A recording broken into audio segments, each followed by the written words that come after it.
الحمدللہ رب العالمین والصلاة والسلام علی سید المرسلین اما بعد فاعوذ باللہ من الشیطان الرجیم بسم اللہ الرحمن الرحیم وَإِن كُنتُمْ فِي رَيْبٍ مِّمَّا نَزَّلْنَا عَلَىٰ عَبْدِنَا فَأْتُوا بِسُورَةٍ مِّن مِّثْلِهِ وَادْعُوا شُهَدَاءَكُم مِّن دُونِ اللَّهِ إِن كُنتُمْ صَادِقِينَ۔ اور اگر تمہیں اس کتاب کے بارے میں کوئی شک ہو جو ہم نے اپنے بندے خاص پر نازل کی ہے تو تم اس جیسی ایک صورت بنا لاؤ اور اللہ کے علاوہ اپنے سب مددگاروں کو بلا لو اگر تم سچے ہو۔ اس آیت کی تفسیر ایک ویڈیو میں پہلے پیش کر چکا ہوں اور اعجاز قرآن میں ایک دوسری ویڈیو اسی آیت پر کہ قرآن مجید وہ بے مثل کتاب ہے کہ لوگ اپنے تمام تر کمالات کے باوجود قرآن پاک جیسا کلام بنانے سے عاجز ہیں،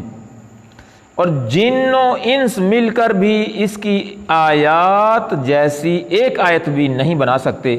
اس کی بنیادی وجہ یہ ہے کہ قرآن مجید اللہ تعالیٰ کا کلام ہے اور مخلوق میں کسی کے پاس اتنی طاقت نہیں کہ وہ اللہ تعالیٰ کے کلام کی مثل کلام بنا سکے، اور یہی وجہ ہے کہ صدیاں گزرنے کے باوجود آج تک کوئی بھی قرآن مجید کے دیے ہوئے چیلنج کا جواب نہیں دے سکا اور نہ ہی قیامت تک کوئی دے سکے گا۔ قرآن پاک کے بے مثل ہونے کی بہت سی وجوہات ہیں جنہیں علماء و مفسرین نے اپنی کتابوں میں بہت شرح و بسط کے ساتھ بیان فرمایا ہے۔ تین وجوہات کی بنا پر جو اعجاز قرآن میں ہیں پیش کیے دیتا ہوں۔ نمبر ایک، فصاحت و بلاغت کے لحاظ سے عرب کے لوگ فصاحت و بلاغت کے میدان کے شاہ سوار تھے، اور ان کی صفوں میں بہت سے ایسے لوگ موجود تھے جو کہ بلاغت کے فن میں اعلیٰ ترین منصب رکھنے والے، عمدہ الفاظ بولنے والے، چھوٹے اور بڑے جملوں کو بڑی فصاحت سے تیار کرنے والے تھے، اور تھوڑے کلام میں بہترین تصرف کر لیتے تھے، اپنی مراد کو بڑے عمدہ انداز میں بیان کرتے، کلام میں فصاحت و بلاغت کے تمام فنون کی رعایت کرتے، اور ایسے ماہر تھے کہ فصاحت و بلاغت کے جس دروازے سے بھی داخل ہونا چاہتے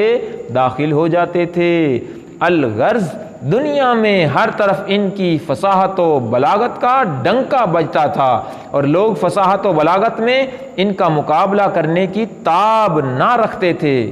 ان اہل عرب کو فصاحت و بلاغت کے میدان میں اگر کسی نے عاجز کیا ہے تو وہ کلام قرآن مجید ہے۔ اس مقدس کتاب کی فصاحت و بلاغت نے اہل عرب کی عقلوں کو حیران کر دیا اور اپنی مثل لانے سے عاجز کر دیا۔ نمبر دو، اس کا اعجاز ہے کہ قرآن پاک کی تلاوت میں بڑی تاثیر ہے۔ قرآن مجید کے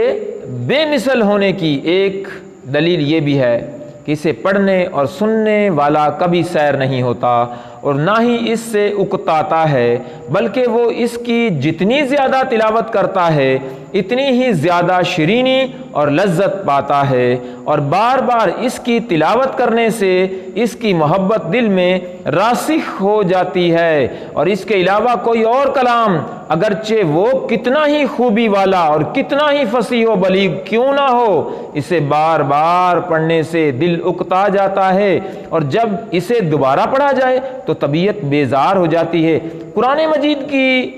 اس شان کے بارے میں حضرت حارث رضی اللہ تعالی عنہ سے مروی ہے، حضرت علی المرتضی کرم اللہ تعالی وجہ الکریم فرماتے ہیں، حضور اقدس صلی اللہ تعالی علیہ وآلہ وسلم نے ارشاد فرمایا، قرآن وہ ہے جس کی برکت سے خواہشات بگڑتی نہیں، اور جس کے ساتھ دوسری زبانیں مل کر اسے مشتبہ و مشکوک نہیں بنا سکتی، جس سے علماء سیر نہیں ہوتے، جو زیادہ دہرانے سے پرانا نہیں پڑتا، اور جس کے عجائبات ختم نہیں ہوتے۔ نیز قرآن مجید کی آیات میں رعب ہے، قوت ہے اور جلال ہے کہ جب کوئی ان کی تلاوت کرتا ہے یا انہیں کسی سے سنتا ہے تو اس کے دل پر ہیبت طاری ہو جاتی ہے، حتیٰ کہ جسے قرآن پاک کی آیات کے معنی سمجھ نہ آ رہے ہوں اور وہ آیات کی تفسیر بھی نہ جانتا ہو، اس پر بھی رقت طاری ہو جاتی ہے، جبکہ قرآن مجید کے علاوہ اور کسی کتاب میں یہ وصف نہیں پایا جاتا، اگرچہ وہ کیسے ہی انداز میں کیوں نہ لکھی گئی ہو۔ اور تیسرا اعجاز جو ہم نے پیش کرنے کی کوشش کی ہے وہ قرآن مجید غیب کی خبریں دینے والا ہے۔ قرآن پاک میں مستقبل کے متعلق جو خبریں دی گئی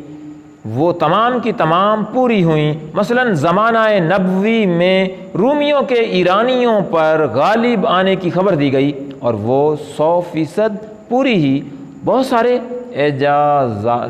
اعجازات ہیں جو قرآن کریم کے بارے مفسرین حضرات